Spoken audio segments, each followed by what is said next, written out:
जय माता दी दोस्तों, आप सभी को अष्टमी नवमी की शुभकामनाएं। आप जानते होंगे 11 अक्टूबर के दिन अष्टमी और नवमी का दुर्लभ संयोग हो रहा है। इस दिन अगर आप सर्वश्रेष्ठ लौंग के सरल सरल से उपाय कर लेते हैं तो निश्चित रूप से जिस कामना के तहत आप मनचाहे विवाह, संतान सुख, रोग, कर्ज मुक्ति के लिए करेंगे तो आपके जीवन में वह कामना सिद्ध जरूर से होगी।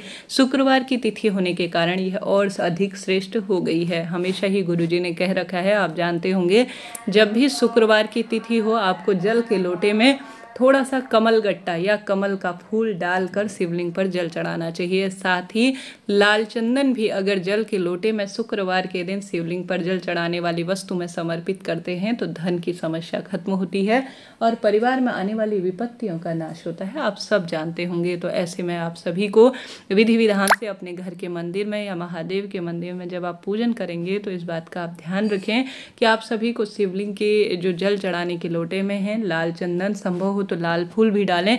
शुक्र ग्रह से जुड़ा हुआ होता है, कमल गट्टा डालकर जल चढ़ाते हैं तो शुभ फलों की प्राप्ति होती है। बात कर लेते हैं गुरुजी द्वारा बताए गए लौंग के सर्वश्रेष्ठ उपाय। यह उपाय रोग मुक्ति के लिए है। इसके बाद विवाह इत्यादि का भी उपाय सुनिएगा। आप सभी को गुरुजी ने विशेष तौर पर यह पिछली कथाओं का उपाय है, इसमें कुंदकेश्वर महादेव और शिव पार्वती का ध्यान करना है। अष्टमी तिथि होने के कारण यह और अधिक चमत्कारी उपाय हो गया है। इस उपाय में आपको 7 की संख्या में लौंग लेने हैं। आप सभी को इन्हें लेकर और जल के लोटे में कुछ भी नहीं डालना। चाहे तो आप अपनी इच्छा अनुसार डाल सकते हैं, अपनी सामर्थ्य अनुसार, अपनी समझ के अनुसार, कोई दिक्कत नहीं। परंतु जल का लोटा जो है घर के मटके से भर लीजिएगा। साथ ही एक दीपक लेकर 7 लौंग लेकर आपको चले जाना है महादेव के मंदिर में। पहले पूर्व या उत्तर दिशा की ओर आसन लगाते हुए आपको बैठ जाना है। तत्पश्चात आप सभी को जो आप 7 लौंग लेकर गए हैं ना, जो 7 की संख्या में अच्छी अवस्था में फूल वाली लौंग होनी चाहिए, कुंदकेश्वर महादेव का नाम लेकर शिव पार्वती का ध्यान करते हुए आप सभी को जो माता रानी का हस्त कमल है जिस पर शिवलिंग विराजमान है वहां पर 1-2 लौंग आपको रख देनी है और बाकी बची हुई आपको माता सुख सुंदरी के स्थान पर जिस व्यक्ति के निमित्त, जैसे अपने लिए रोग मुक्ति के लिए कर रहे हैं, मेरी बीमारी ठीक हो जाए, या जो भी प्रार्थनाएं है वह कहते हुए, या किसी व्यक्ति के निमित्त कर रहे हैं तो उसका स्मरण कीजिएगा, उसका नाम गोत्र बोलिएगा,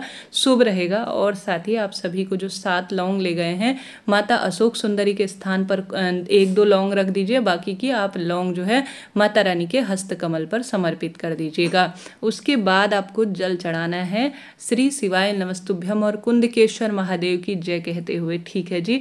अब आप सभी को लौंग में से बहता हुआ जल प्राप्त होगा लोटे में, तो उसे आप सभी को अपने साथ ले लेना है। और साथ ही शिवलिंग पर चढ़ाई हुई जो 7 जो लौंग है जिसे आप अष्टमी तिथि पर शिवलिंग पर चढ़ाएंगे, उन्हें भी आपको एक एक करके उठा लेना है अपने हाथ पर और प्रार्थना करनी है कि हे माता अशोक सुंदरी, हे शिव शक्ति अर्थात हे महादेव, हे माता रानी, आज जो है मैं प्रार्थना करते हुए कि मेरी इन लौंग को आप औषधि रूप में अभिमंत्रित कर दीजिए। ऐसी प्रार्थना करते हुए आप सभी को सबसे पहले विधि विधान से महादेव का जो दीपक है उससे आरती कर लेनी है। उसके बाद लौंग को आपको घर ले आना है। आज अष्टमी तिथि से शुरू करते हुए रोज आपको सुबह सुबह शिव पार्वती का ध्यान कर कर, माता अशोक सुंदरी का ध्यान कर कर, अपने रोग का जो कष्ट है, पीड़ा है, उसका ध्यान कर कर आप सभी को एक एक लौंग थोड़ा थोड़ा रोज खानी है। और जो जल है उसका भी एक दिन, आप जिस दिन जल लाए हैं उस दिन आचमन कर लेते हैं तो गुरुजी कहते हैं आपके रोगों से इससे मुक्ति मिल जाती है। तो अष्टमी तिथि का यह सर्वश्रेष्ठ उपाय है, करके देखिएगा। और यह दुर्गा अष्टमी का उपाय तो चमत्कार आपके जीवन में करेगा। बहुत सरल सुंदर श्रेष्ठ उपाय है, इसे कर लेते हैं तो जीवन में बदलाव तो आना ही है। मैंने आपको 2 उपाय बताए, बढ़ते हैं तीसरे उपाय की तरफ। यह उपाय भी सिर्फ लौंग का ही है। इसे अगर आप सभी इस दुर्गा अष्टमी विशेष अष्टमी पर कर लेते हैं नवमी तिथि पर तो चमत्कार तो होना ही है। जैसा कि गुरुजी कहते हैं आप सभी को आवश्यक रूप से इस दिन 9 लौंग लेनी है, संख्या 9 लौंग रखनी है, इस बात का ध्यान रखें। यह उपाय मनचाहे विवाह, पुत्र प्राप्ति, रोग, कर्ज मुक्ति, प्रतियोगी परीक्षा में उन्नति और हर कार्य में सफलता के लिए आपको करना है। 9 लौंग की संख्या लेनी है। और जो व्यक्ति ज़्यादा जीवन में परेशान है, जिसके दुर्घटना होती है, हाइटोक इत्यादि का सामना कर रहा है, जोड़े में लौंग नहीं लेनी है, 18 लौंग हो जाएंगे, सिर्फ 9 लौंग आपको लेनी है। माता प्रसूति का इसमें ध्यान करना है क्योंकि माता रानी की सबसे बड़ी अष्टमी है। तो आप सभी को जो व्यक्ति परेशान निशान है उसके ऊपर से 21 बार 9 लौंग को उतारा कर लेना है। इस लौंग को ले जाकर आपको या तो सबसे पहले कोशिश करनी है कि आप इसे बहते हुए पानी में प्रवाहित करें। कहीं आसपास पवित्र नदी है, कुंड है, तो वहाँ इसे विसर्जित कर कर आ जाएं।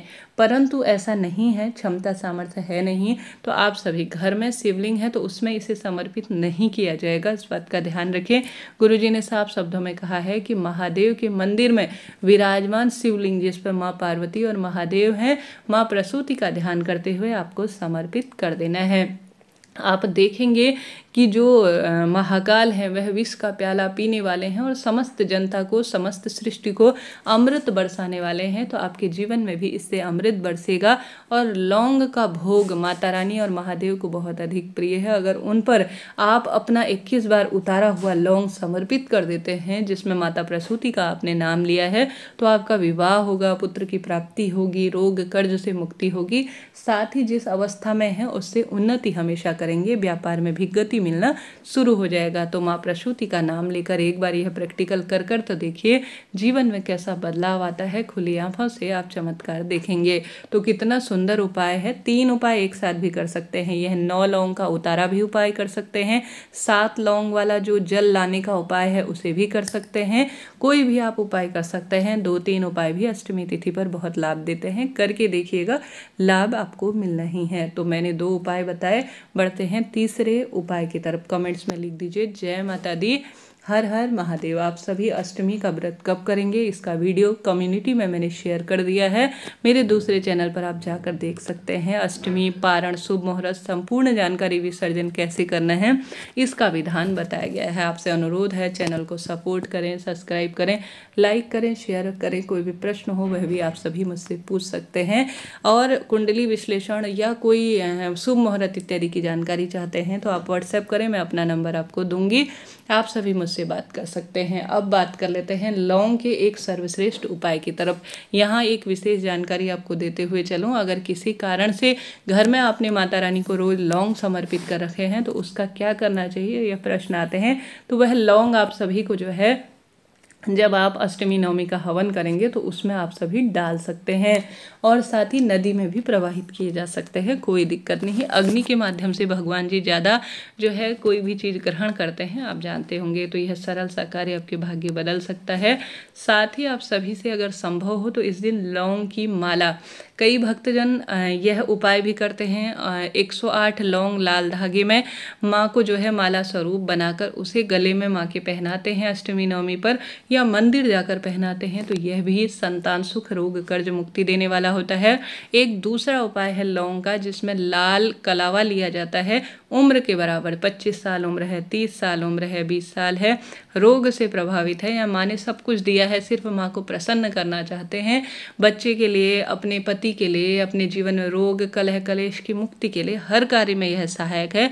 जितनी उम्र उस व्यक्ति की हो गई है, जैसे कोई कर्ज से ग्रस्त है, संतान प्राप्ति के लिए आप चाहते हैं माँ को प्रसन्न करना, 30-35 साल उम्र हो गई है, तो अपनी उम्र के बराबर लौंग लाल धागे में बांधकर, कलावे में बांधकर आप सभी को माँ के गले में सुंदर माला बनाकर समर्पित करने से भाग्य खुल जाते हैं। जैसे श्री नारायण को तुलसी माला प्रिय है, महादेव को बेलपत्र की माला प्रिय है, उसी तरह से मेरी माता रानी को लौंग की माला प्रिय है।